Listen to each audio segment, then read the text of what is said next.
الحمد للہ وحدہ والصلاة والسلام علی من لا نبی بعدہ اما بعد فاعوذ باللہ من الشیطان الرجیم بسم اللہ الرحمن الرحیم ما كان محمد ابا احد من رجالکم ولكن رسول اللہ وخاتم النبیین وكان اللہ بكل شیء علیما عن ابی ہریرہ رضی اللہ تعالی عنہ قال قال رسول اللہ صلی اللہ علیہ وسلم ان مثلی ومثل الانبیاء من قبلی كمثل رجل بنا بیتہ فاحسنہ واجملہ الا موضع لبنۃ من زاویہ فجعل الناس يطوفون به ويتعجبون له وَيَقُولُونَ هَلَّا وُضِيَتْ هَذِهِ اللَّبِنَةُ فَأَنَا اللَّبِنَةُ وَأَنَا خَاتِمُ النَّبِيِّينَ رواه الإمام الهمام البخاري في صحيحه صدق الله العظيم وبلغنا رسوله النبي الأمي الكريم ونحن على ذلك لمن الشاهدين والشاكرين والحمد لله رب العالمين۔ یا الہی آج تو صدیق سا ایمان دے، آنکھ دے اور اسوہ فاروق کی پہچان دے، کر مبرہ عیب سے اور عفت عثمان دے، فقر دے کرار کا اور حیدری اوسان دے۔ معزز دوستو، آج 3 ستمبر 2022 بروز ہفتہ ہے اور میں یہاں آپ کا ضلع بہاول نگر علاقہ تحصیل فورٹ عباس جامع مسجد علی المرتضیٰ رضی اللہ تعالیٰ عنہ میں مولانا اکرام الحسن اللہ پاک ان کی عمر میں برکات عطا فرمائے، ان کی دعوت پرخلوص پر آپ کی خدمت میں موجود ہوں، اور میں عین اس وقت آپ سے بات کر رہا ہوں جب ہمارا شہر خصوصاً اور عموماً ملک پاکستان سیلاب کی زد میں ہے۔ میں دعا گو ہوں رب کریم ہمارے ملک پر اپنی برکت، کرم، رحمت نازل فرمائے، جن کا نقصان ہوا ہے رب کریم ان کے نقصان کو پورا فرمائے، اور جو دنیا سے رخصت ہوئے ہیں اللہ تعالیٰ ان کے پسماندگان کو صبر جمیل عطا فرمائے، اور جو حضرات متاثر ہیں رب کریم دوبارہ انہیں اپنے پاؤں پہ کھڑا فرمائے۔ میرے ساتھیوں، سفر مجھے بھی نہیں کرنا چاہیے تھا، میں نے آج صبح بھی الحمدللہ اپنی رفاہی فاؤنڈیشن کے ساتھیوں کو اپنی اپنی تشکیل پر بھیجا ہے، لیکن جہاں سیلاب زدگان ہیں وہاں پر باطل کی وجہ سے عقیدہ زدگان بھی ہیں، تو سیلاب زدگی کا مسئلہ یہ جسمانی معاملہ ہے اور عقیدہ زدگی کا مسئلہ یہ روحانی اور ایمانی معاملہ ہے، تو جہاں جان اور ایمان میں مقابلہ آ جائے وہاں پر ایمان کو ترجیح ہوا کرتی ہے۔ اسی بنیاد پہ میں نے آپ کے لیے سفر کیا۔ سیرت خاتم النبیین صلی اللہ علیہ وآلہ وسلم جیسے مقدس مبارک عنوان سے معنون اس پروگرام میں آپ کی خدمت میں موجود ہوں۔ میرے دوستو، عقیدہ ختم نبوت سمجھانے کے لیے میں نے آپ کی خدمت میں سورت نمبر 33 سورۃ احزاب کی آیت نمبر 40 تلاوت کی ہے، اور گلدستہ احادیث میں صحیح بخاری جلد اول کتاب الانبیاء سے حضرت ابو ہریرہ رضی اللہ تعالیٰ عنہ کی روایت کردہ فرمان خاتم الانبیاء کو پڑھا ہے۔ اس آیت اور اس حدیث پاک میں عقیدہ ختم نبوت کے لیے کیا معاملے موجود ہیں میں آپ کی خدمت میں رکھتا ہوں، لیکن سمجھانے کے لیے بطور ابتدا ایک جملہ کہنے لگا ہوں کہ دیکھیں ہمارا جسم جو ہے نا، یہ جسم ہمارا ہاتھ، پاؤں، دل، دماغ، آنکھ، ناک، کان، باقی تمام اعضاء سے مل کے بنا ہے۔ ہمارے جسم میں کچھ اعضاء وہ ہیں جو حساس ہیں، اور کچھ اعضاء وہ ہیں جو انتہائی حساس ہیں، ویری ویری سینسیٹیو، ان سے بھی زیادہ، عام سے زیادہ۔ کیا مطلب؟ حساس کا معنی ہے کہ اگر وہ کوئی عضو کٹ جائے تو اس کے بغیر کام کرنا مشکل ہو جاتا، اور انتہائی حساس کا معنی وہ عضو ہیں جو کٹ جائیں تو بندے کی زندگی ختم ہو جاتی ہے۔ خصوصاً جو ہمارا دل ہے یہ صرف حساس نہیں ہے، یہ انتہائی حساس ہے۔ بندے کی انگلی کٹ جائے نا، اللہ نہ کرے، تو بندہ زندہ رہتا ہے، ٹھیک ہے کام کرنے میں مشکل آتی ہے لیکن زندہ رہتا ہے۔ ہاتھ کٹ جائے، پاؤں کٹ جائے، آنکھ کان کٹ جائے، انسان زندہ رہتا ہے، زندگی ختم نہیں ہوتی۔ لیکن اگر بندے کے دل کا کوئی 100واں ٹکڑا بھی کٹ جائے نا، یار کٹ جائے تو بڑی دور کی بات ہے، دل کا وال بند ہو جائے تو بندے کی زندگی جان پہ داؤ لگ جاتی ہے۔ ایسا ہے یا نہیں ہے؟ ایسے ہی ایمان کے پارٹس ہیں، ایسے ہی عقائد کے پارٹس ہیں۔ کچھ عقائد اور مسائل مذہب میں وہ ہیں جو حساس ہیں اور کچھ انتہائی حساس ہیں۔ کیا معنی؟ کچھ عام سے مسئلے کا انکار کر دے تو بندہ مسلمان رہتا ہے، گمراہ ہو جاتا ہے، بدعتی ہو جاتا ہے، بد عقیدہ ہو جاتا ہے اور وہ غلط راستے پر جا پڑتا ہے، سزا بھگتے گا، تکلیف بھگتے گا، لیکن جنت جائے گا کیونکہ مسلمان ہے۔ اور کچھ عقائد انتہائی سینسٹیو ہے، انتہائی حساس ہے، اگر ان میں سے کسی کو غلط طور پہ استعمال کر دیا جائے تو بندے کا اسلام ختم ہو جاتا ہے، ایمان ختم ہو جاتا ہے، اس کے اسلامی معاملات ختم ہو جاتے ہیں، باؤنڈری آف دا اسلام، اسلام کے دائرے سے آؤٹ ہو جاتے ہیں وہ آدمی۔ اور ہم بڑے اچھے طریقے سے دنیا میں رہتے ہیں، ہم حساس عقیدوں کے انکاریوں کو بھی جانتے ہیں اور انتہائی حساس عقیدوں کے انکاریوں کو بھی جانتے ہیں۔ تو جس عنوان پہ ہم بیٹھے ہیں وہ عنوان ہے عقیدہ ختم نبوت۔ یہ عقیدہ ختم نبوت انتہائی حساس عنوان ہے، اس کی مثال دل سی ہے، عام عضو سی نہیں ہے۔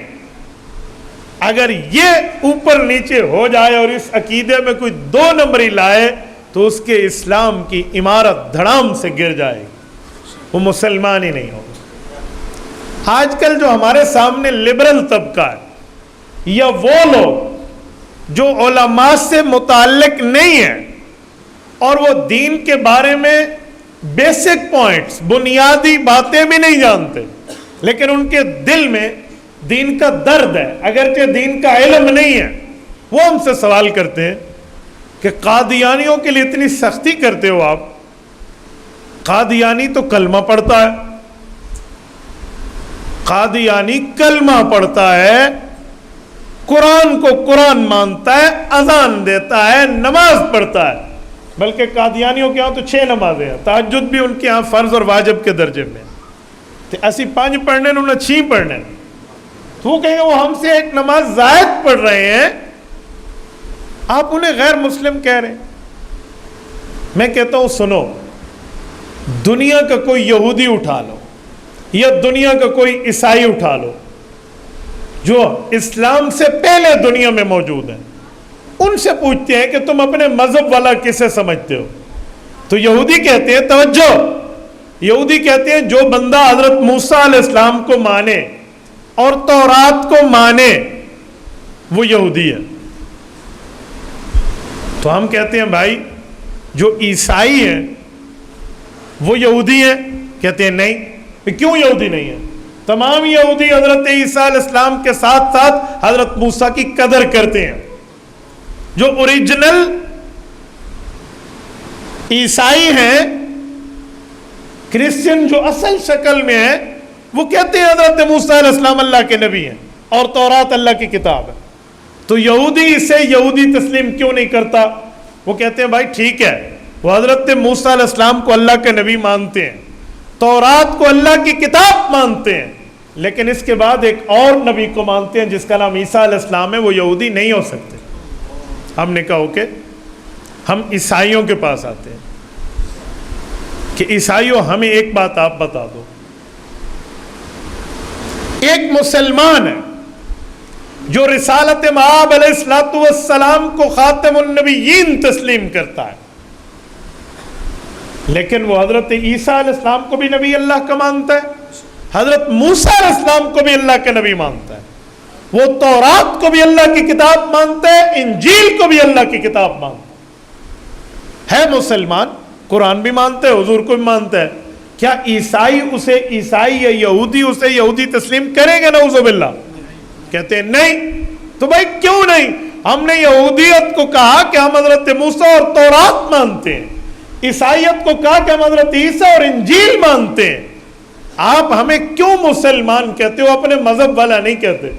وہ کہتے ہیں بھائی ٹھیک ہے، آپ ہمارے نبی اور ہمارے نبی کے اوپر اترنے والی کتاب کو ایکسپٹ ضرور کرتے ہو، لیکن آپ ان کے بعد حضرت محمد صلی اللہ علیہ وسلم کو مانتے ہو، نائب کتاب کو مانتے ہو، تو آپ یہودی اور عیسائی نہیں کہلا سکتے۔ ہم نے کہا جی ٹھیک ہے، آؤ پھر میں ایک جملہ کہتا ہوں۔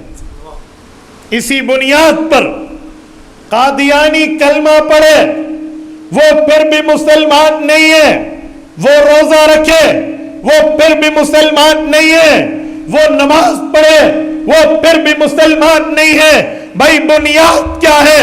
ہم نے کہا مذاہب کی بنیاد یہ ہے، کسی ریلیجن کسی مذہب کو ماننے کے لیے صرف اس مذہب کو مانا جاتا ہے، اس کے بعد کسی اور نبی کو، کسی اور کتاب کو، کسی اور دین کو، کسی اور شریعت کو، کسی اور مذہب کو نہیں مانا جاتا۔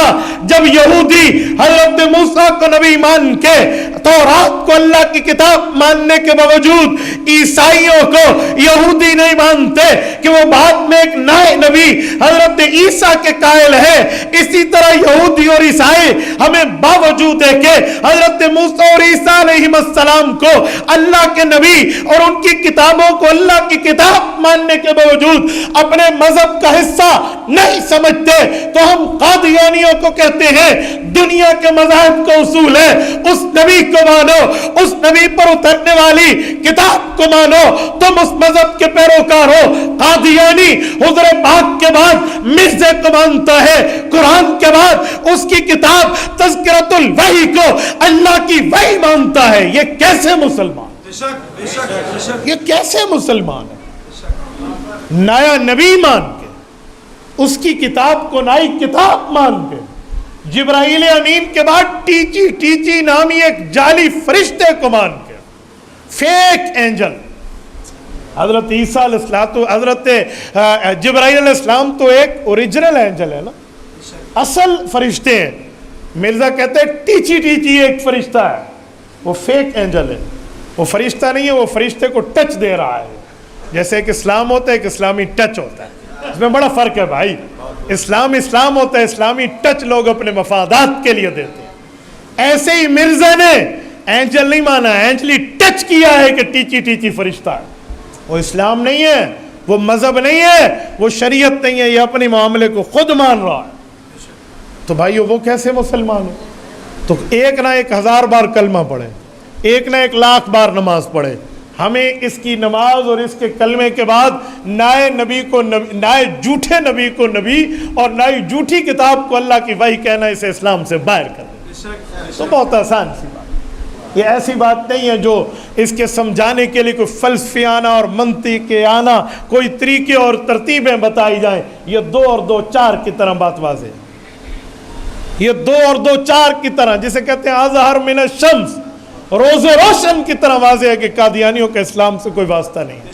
میرے دوستو، اس بنیاد پر اب میں آیت کریمہ سمجھانے لگا۔ رسول اللہ صلی اللہ علیہ وسلم کو قرآن کریم نے آیت ختم نبوت میں 3 باتیں ارشاد کر کے نازل فرمائے۔ نمبر 1 توجہ رکھنا، ما کان محمد ابا احد من رجالکم۔ نمبر 2 ولکن رسول اللہ۔ نمبر 3 وخاتم النبیین۔ کیا ترجمہ؟ ما کان محمد ابا احد من رجالکم، رسول اللہ مرد کے کسی عمر کے بندے کے والد تو نہیں ہیں، حضور کے بیٹے بچپن میں فوت ہو گئے تھے نا، ابھی مرد نہیں بنے تھے۔ ولیکن رسول اللہ، لیکن حضور پاک اللہ کے رسول ہیں۔ فورٹ عباس کے دوستوں میں ایک سوال کرنے لگا ہوں، یہ آیت کے 2 لفظ ہیں، 2 پارٹس ہیں، 2 حصے ہیں، 2 اجزاء ہیں، لیکن ایک جز کا دوسرے جز سے بظاہر تعلق نہیں دکھتا، کوئی تعلق نظر نہیں آتا۔ ایک حصے میں ہے مردوں میں کسی کے والد نہیں، تو شاید دوسرا حصہ یوں ہوتا کہ عورتوں میں تو کسی کے والد ہیں۔ اور بھائی یوں نہیں ہے، قرآن نے ترتیب بدلی ہے، فرمایا مردوں میں کسی کے ابا نہیں ہیں، لیکن اللہ کے رسول ہیں۔ بہاول نگر کے غیوروں، سوال بنتا ہے اس جملے کا اس جملے سے ربط کیا ہے، ریلیشن کیا ہے، تعلق کیا ہے، جسے عام طور پہ کہتے ہیں ریفرنس ٹو دا کنٹیکٹ۔ کیا ہے آپس میں کوئی تعلق؟ ایک میں مردوں کے باپ نہیں، دوسری میں اللہ کے رسول ہے، اور بھئی رسول کا باپ سے کیا تعلق؟ اچھا تیسرا سوال، وَخَاتَمَ النَّبِيِّينَ، آخری نبی ہیں۔ بھئی اس تیسرے لفظ کو پچھلے دو سے جوڑ کیا ہے؟ سوال تو اٹھتا ہے بھئی وجہ، اگر اس ترتیب کو سمجھیں، اس پیرائے کو سمجھیں، دوسرے لفظوں میں کہوں قرآنی خاندان کے اس رشتے کو سمجھیں، قرآنی خاندان کا معنی قرآنی عبارات، اس رشتے اور ریلیشن اور ریفرنس ٹو دا کنٹیکٹ، ایک دوسرے کے ربط کو سمجھیں، تو خدا کی قسم ختم نبوت جو نکھرتی نظر آتی۔ یہ آیت کب اتری تھی؟ سب سے پہلے اس کا بیک گراؤنڈ اٹھائیں، پس منظر جسے ہم کہتے ہیں شان نزول، کیونکہ آیت سمجھنے کے لیے اس کا بیک گراؤنڈ سمجھنا ضروری ہے۔ جب لفظ بولیں گے تو پتہ چلے کیا ہے۔ ایک ہے پانی دے دو، ایک ہے فلاں تو پانی پانی ہو گیا۔ اب پانی دے دو اور وہ شرم کے مارے پانی پانی ہو گیا، اس میں بڑا فرق ہے۔ اس کا یہ معنی نہیں ہے کہ وہ سیلاب میں ڈوب گیا، پانی پانی کا مطلب ہے وہ زمین میں گڑ گیا، تو لفظ تو پانی ہے لیکن کس پیرائے میں بولا گیا ہے یہ تو دیکھیں نا۔ کھانے پینے سے روزہ ٹوٹتا ہے یا نہیں ٹوٹتا؟ بولیے، کوئی ہے جو کہتا ہے کھاؤ پیو اور روزہ نہیں ٹوٹتا؟ میں ہوں، میں آپ کو ایک کھانا پینا لاتا ہوں، اس سے روزہ نہیں ٹوٹتا۔ کوئی آدمی غصہ پی جائے، غصہ پی جائے اور قسم کھا لے، روزہ ٹوٹتا ہے؟ آپ نے کہا کھانے پینے سے ٹوٹتا ہے۔ قسم کھا لے، غصہ پی لے، روزہ ٹوٹے گا؟ تو پتہ چلا نا کس پیرائے میں جملہ بولا گیا۔ اسے کہتے ہیں بیک گراؤنڈ، پس منظر، تہ منظر، پیش منظر جسے ہم کہتے ہیں۔ بھئی یہ کیوں بولا گیا، کہاں بولا گیا یہ تو بتاؤ۔ ایک ہوتی ہے تم میری آنکھ میں ہو، ایک ہے کیمرے کی آنکھ تمہیں دیکھ رہی ہے۔ اب دونوں آنکھوں میں فرق ہے، ایک میں آنکھ میں سرما لگانا سنت ہے، کیمرے کی آنکھ میں کون سی سنت ہے؟ فرق ہو جائے گا نا۔ یہ میں بتا رہا ہوں کہ لفظ جب بولا جاتا ہے تو اس کا مطلب بتایا جاتا ہے کہ اس جگہ اس کے بولنے کی وجہ کیا ہے، اس جگہ اس الفاظ کو لایا کیوں گیا ہے۔ تو جب اس کا بیک گراؤنڈ سامنے آئے گا تو بات ٹھیک ہو جائے گی۔ اب توجہ رکھنا، ما کان محمد ابا احد من رجالکم، مردوں میں کسی کے والد حضور نہیں ہے، ولیکن رسول اللہ، لیکن اللہ کے رسول ہے۔ اگر بیک گراؤنڈ سمجھے تو یہ ربط سمجھ آئے۔ بیک گراؤنڈ یہ ہے رسول اللہ صلی اللہ علیہ وسلم کے بیٹے فوت ہو گئے۔ جب حضور کے بیٹے فوت ہوئے اور بیٹیاں بڑی ہو رہی ہیں تو جو کافر ہے، جو دشمن ہے، جو بے ایمان ہے، جو بغض کی آگ میں جل رہا ہے، اس کو تو ڈوبتے کو تنکے کا سہارا نا، اسے تو کوئی آبجیکشن، اعتراض، کوئی سوال چاہیے۔ انہوں نے افواہ اڑا دی، کیا ہم تو اس کے خلاف محنتیں کر رہے ہیں، اس نبی کے خلاف ہم باتیں کر رہے ہیں، بس ہمیں اتنی محنت کی ضرورت نہیں ہے، یہ 2-4 دن کا کھیل ہے، اس کی نبوت کی باتیں ختم ہو جائیں گی۔ لوگوں نے کیوں ختم ہو جائیں گی؟ کہا دیکھا نہیں ہے اس کی اولاد نوران، اس کی جو وہ ہے نرینہ اولاد ہے، وہ نرینہ اولاد اس کی ختم ہو گئی ہے۔ تو جب بیٹا ہی نہیں ہے، اس کے مشن کو لے کر کون چلے گا، اس کے کاز کو لے کر کون؟